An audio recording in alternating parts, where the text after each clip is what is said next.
Hey everyone, welcome to the Internet Capitalist Podcast with Luke Kish, where we talk about mindsets, experiences, and frameworks that will help you have fun, get rich, build cool shit, and positively impact the world. I am your host, Luke Kish, and welcome to episode number 38 of the podcast, all about breaking your default mode. Breaking your default mode is something that basically everyone should at least be doing at a small level to improve the default mode if they're already very optimized, which is really a very small amount of people. But if you're like Rob Dyrdek listening to this, for example, you know, your default mode's pretty damn good and you want to just make super small adjustments to the default mode, but you still want to be adjusting the default mode to improve it ever so slightly, but increasingly always, because as things get better, that becomes more normal, and then there is more better to be attained, more clarity, more consciousness, more higher vibrational frequency thought existence, if you will. But for most people, especially if you're in a situation in your life right now where things are not how you want them to be, you need to fucking destroy the default mode, break the default mode into pieces. And we're going to talk about why you need to do that, number one. And then number two, why it is so important to do that. And then some easy ways to go about doing it. Or we shouldn't say easy, because it's typically always an experience, if you're really doing it, that is met with a lot of resistance, but can definitely be done. And there's ways to make it have less resistance. So first, number one, let's talk about why it's so important. And that is because if you are unhappy with where you are, what you're producing, how your life is, your relationships, if you're just in a situation where you're not where you want to be for one reason or another, fill in the blank, that part is, for you to know only, has nothing to do with the topic. But if you're in a state, we'll call it state A, and you want to be in state B, and state is like life experience, life existence. So you have life existence A and life existence B, and you're trying to get to B.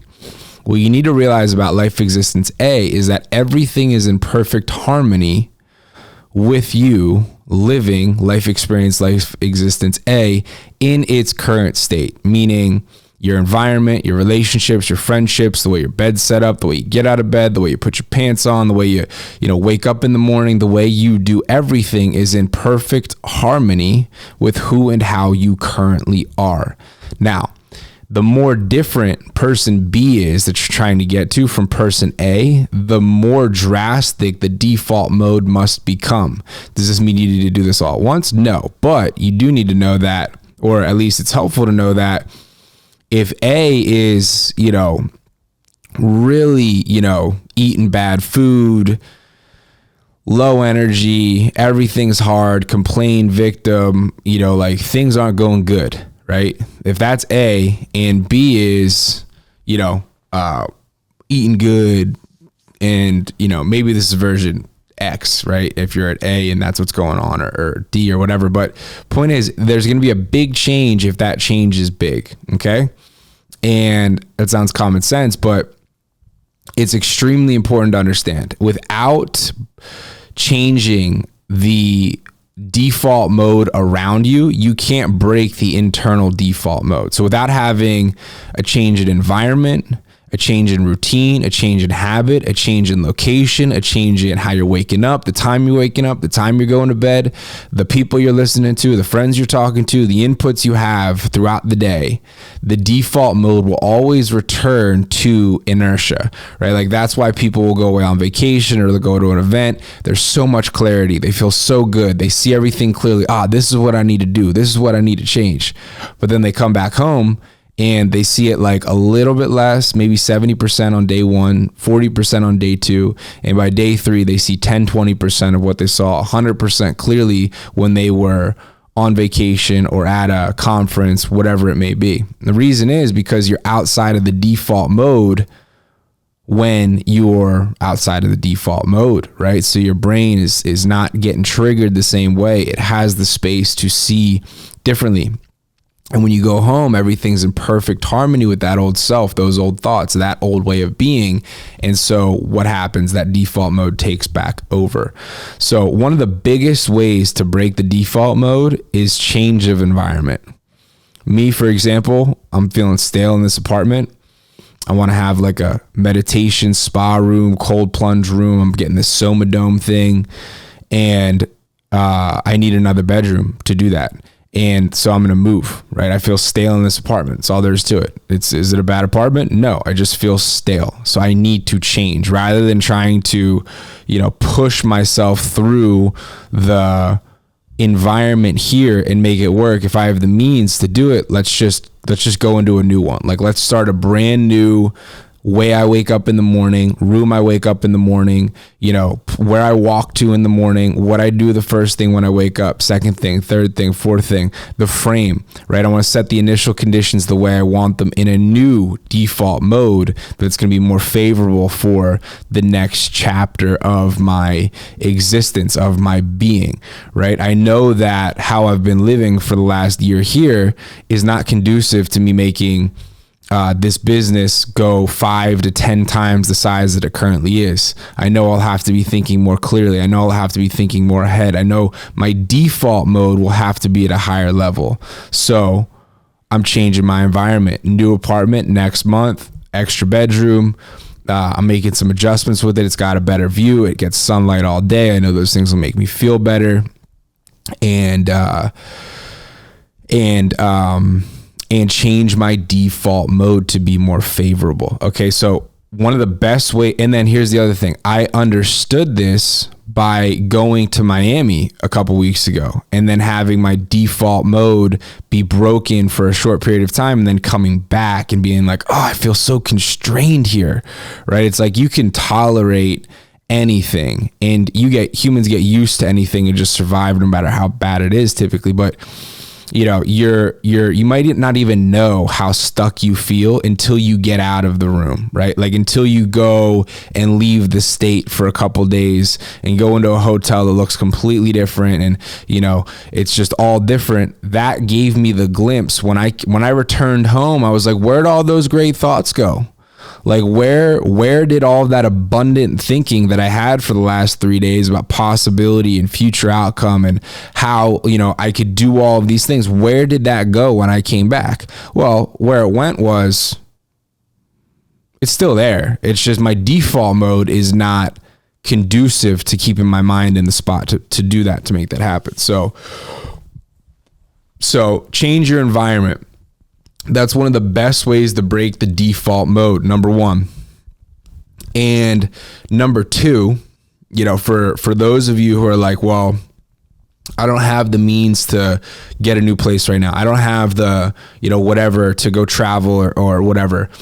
I would argue that you need to figure out how, number one, and you can have the means, okay? And it's just the default mode that says you can't, okay? So recognize that first and foremost, number one. Number two, there's ways to do this without having to use money. For example, you could go drive to some fucking mountain and, camp or go on a really, really long hike, right? And then just get out of the routine, hike every day for a goddamn month if you need to, right? And break the default mode for however long you need to until you see clarity. And, although when you return home, you will feel like, everything's in perfect harmony with who you are. You can find ways to create space. Okay. So space is created through like things like nature. It's created in periods of intensity. So long ass runs where you feel like you're fucking dying, hot saunas, cold pools. And then another thing you can use is meditating, right? So creating space inside yourself to be outside of your default mode and in a field of, infinite, really, which is what that is. So you still can do it without like moving. It's just environment is a huge hack. You change that, everything changes because all the triggers are different. So, change the environment. If you can't change the environment, you can figure out ways to do it yourself, nature, and then really all comes down to is discipline. Okay, so you can be conscious of the state that you're in when you're going on those hikes and you're out of your default mode, that your thinking is so in a favorable place that you want to operate from and by. And you could take out a journal and you can write down on a piece of paper, I know this is what I need to be doing when I return home. Okay, I'm no longer waking up at 10 o'clock and eating, a leftover pizza in the morning and then getting on the phone, watching TikTok. So I'm just fucking blending my brain for the first hour of the day and then hoping that I can get anything done afterwards, right? It's I'm going to do this, and this.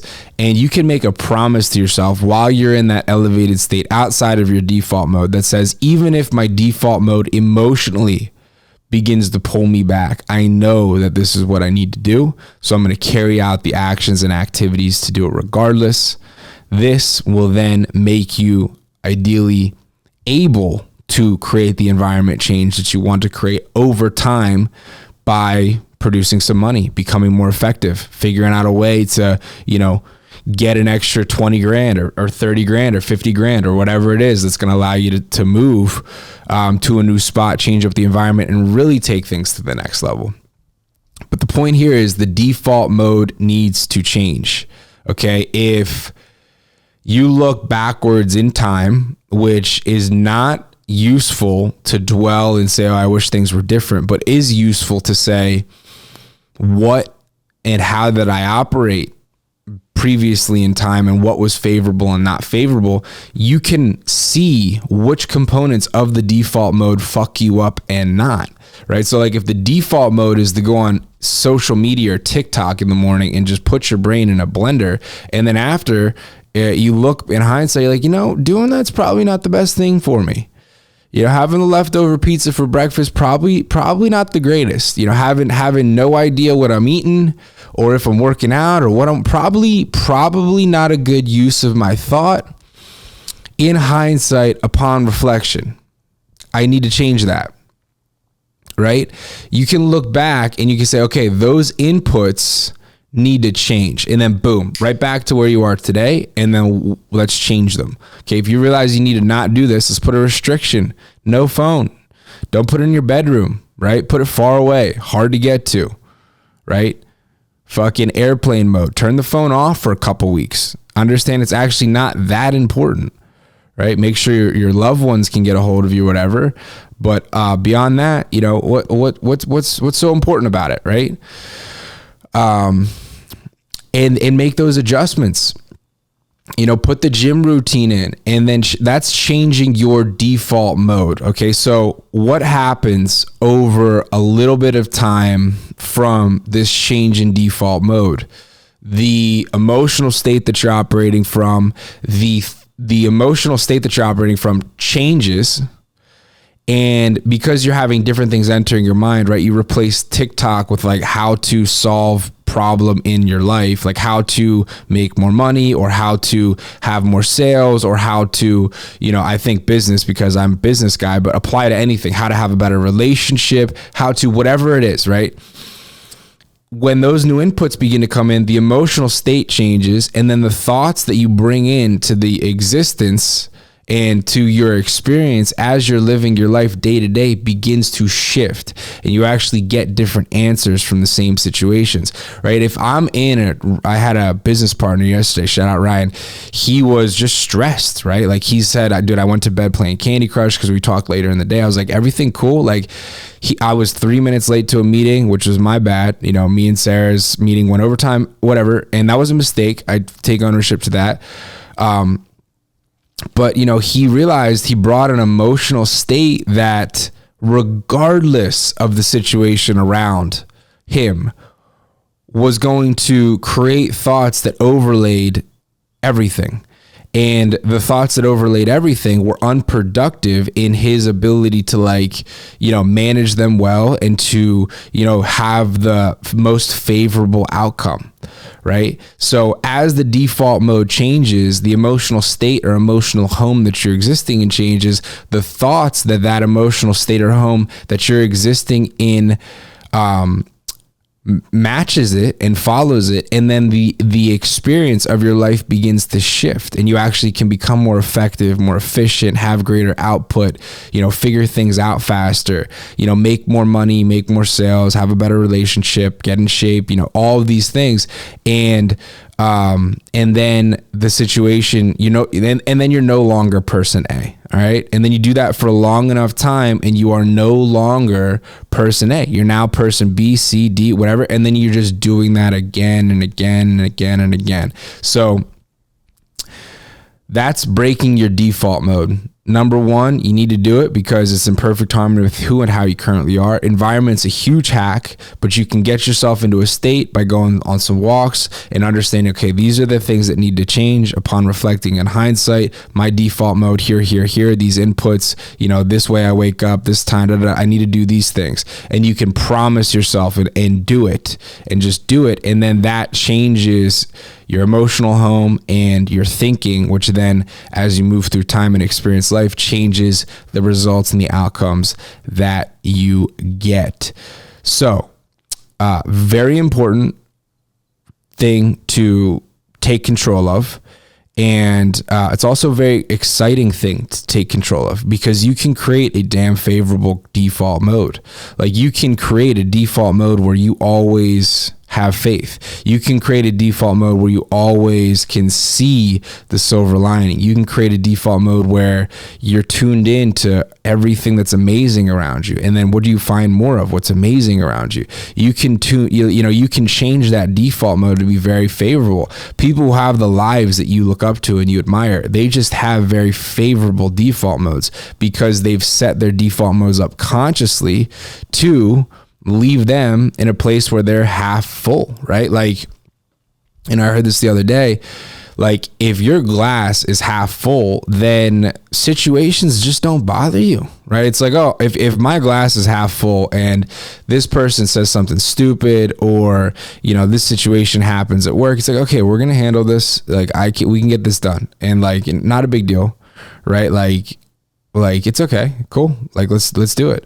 Versus glass half empty, it's like your food comes out and it was supposed to be medium and it's medium well. And you're like, what the fuck? This is medium well. Like this is a huge problem. It's like, who gives a shit, right? It's like, it's just not that big of a deal, right? Or, you have a work situation pop up, your glass half full, you just can't handle it.